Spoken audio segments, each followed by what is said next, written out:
Today I'm gonna share you one more indicator strategy. Go to the tradingview.com. In the indicator section, search RSI exponential smoothing.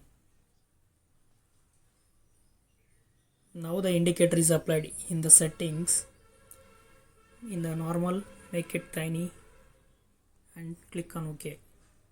This trading strategy is simple and works good in 5 and 15 minutes time frame. RSI 70, that is green lines, act as a overbought, and the RSI 30, that is red lines, act as a oversold. In the middle, blue line act as a neutral RSI. This indicator gives you whether the stock is in bullish or bearish in the table according to the RSI. Whenever the price crosses above the 70 RSI, price starts decreasing from there. Whenever the price crosses below the 30 RSI, price starts increasing from there.